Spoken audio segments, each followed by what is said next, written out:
ঘোষণা হল বহু প্ৰত্যাশিত মেট্ৰিকৰ ফলাফল। 9:30 বজাৰ লগে লগে ঘোষণা কৰা হল মেট্ৰিকৰ পৰীক্ষা ফলাফল। প্ৰথম স্থান দখলেৰে উজলি উঠিল শিক্ষানগৰী যোৰহাট।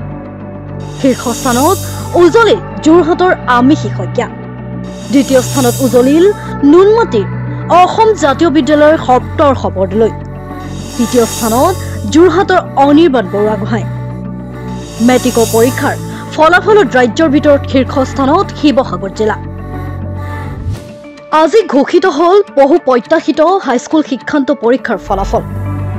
পুনৰ ধাৰাবাহিকতা অক্ষুণ্ণ ৰাখি উজলি উঠিল প্ৰতিগৰাকী পৰীক্ষাৰ্থী। বহু কল্পনা জল্পনাৰ অন্ত পেলাই ঘোষণা হল মেট্ৰিক পৰীক্ষাৰ ফলাফল। পুৱা 10:30 বজাৰ লগে লগেই প্ৰকাশ পালে মেট্ৰিকৰ ফলাফল। 14টা ৱেবছাইটত উপলব্ধ হল মেট্ৰিক পৰীক্ষাৰ ফলাফলসমূহ। প্ৰথম স্থান দখলেৰে উজলি উঠিল শিক্ষানগৰী যোৰহাট। শীৰ্ষস্থানত উজলিল যোৰহাটৰ আমিষী শইকীয়া। আমিষী শইকীয়াই লাভ কৰিলে সৰ্বমুঠ 591 নম্বৰ। দ্বিতীয় স্থানত উজলিল নুনমাটিৰ অসম জাতীয় বিদ্যালয়ৰ সপ্তৰ্ষ বৰদলৈ আৰু 590 নম্বৰ লাভ কৰি দ্বিতীয় স্থানত স্থান দখল কৰিলে সপ্তৰ্ষ বৰদলৈ। আৰু তৃতীয় স্থানত যোৰহাটৰ অনিৰ্বাণ বৰুৱাগোহাঁয়ে 589 নম্বৰে স্থান দখল কৰিলে অনিৰ্বাণ বৰুৱাগোহাঁই। 2,70,737 গৰাকী প্ৰাৰ্থী উত্তীৰ্ণ হৈছে এইবাৰৰ মেট্ৰিক পৰীক্ষাত।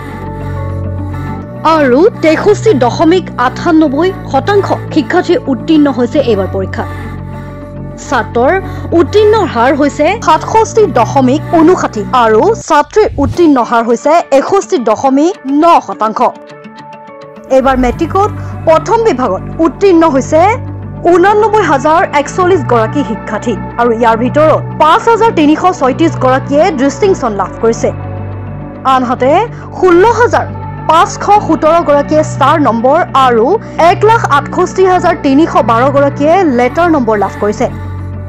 দ্বিতীয় বিভাগত উত্তীৰ্ণ হৈছে 1,35,568 গৰাকী শিক্ষাৰ্থী। তৃতীয় বিভাগত উত্তীৰ্ণ হৈছে 45,862 গৰাকী পৰীক্ষাৰ্থী। এইবাৰ মেট্ৰিক পৰীক্ষাত 944টা কেন্দ্ৰত অৱতীৰ্ণ হৈছিল 4,22,737 গৰাকী পৰীক্ষাৰ্থী। আনহাতে যোৰহাটৰ আমিষী শইকীয়াই ৰাজ্যৰ ভিতৰত প্ৰথম স্থান লাভ কৰি কঢ়িয়াই আনিলে গৌৰৱ। আৰু তাৰ বিপৰীতে ৰাজ্যৰ ভিতৰত মেট্ৰিক পৰীক্ষাৰ ফলাফলত ৰাজ্যৰ ভিতৰত শীৰ্ষস্থানত শিৱসাগৰ জিলা। 85.55% শিৱসাগৰ জিলাত উত্তীৰ্ণৰ হাৰ। শিৱসাগৰ জিলাত 8,371 গৰাকী ছাত্ৰ ছাত্ৰী অৱতীৰ্ণ হৈছিল মেট্ৰিক পৰীক্ষাত। প্ৰথম বিভাগত উত্তীৰ্ণ হৈছে 29,018 গৰাকী পৰীক্ষাৰ্থী। দ্বিতীয় বিভাগত উত্তীৰ্ণ হৈছে 3,093 গৰাকী পৰীক্ষাৰ্থী আৰু তৃতীয় বিভাগত উত্তীৰ্ণ হৈছে 790 গৰাকী মুঠ পৰীক্ষাৰ্থী। আৰু মুঠ পৰীক্ষাৰ্থীৰ হাৰ হৈছে 7,161 গৰাকী পৰীক্ষাৰ্থী। ডেডিকেশ্যন বাছ কেনেকৈ পঢ়িছিলা? পঢ়াটো মই তেনেকুৱা নহয় যে দিনে ৰাতিয়ে পঢ়িছিলোঁ, খালি মই যিমান দেৰি পঢ়িছিলোঁ সিমান দেৰি ভালকৈ পঢ়িছিলোঁ আৰু টেষ্ট পেপাৰ সেইবোৰ ছল্ভ কৰিছিলোঁ আৰু তেনেকৈ হৈ গ'ল। আৰু ভৱিষ্যত ভাল মানুহ হ'ব লাগে আৰু তাতকৈ বেছি নালাগে। মেট্ৰিকৰ পাছত মই প্ৰেগা একাডেমীতে পঢ়িম। 11-12ত মই ছায়েন্স ল'ম। আৰু মই পঢ়ি থাকোঁতে এতিয়ালৈকে মই ডিচাইড কৰা নাই যে মই কোনটো কেৰিয়াৰ পাথত যাম, কিন্তু ভাবিবলৈ টাইম আছে আৰু ভাবিম আৰু। Thank U.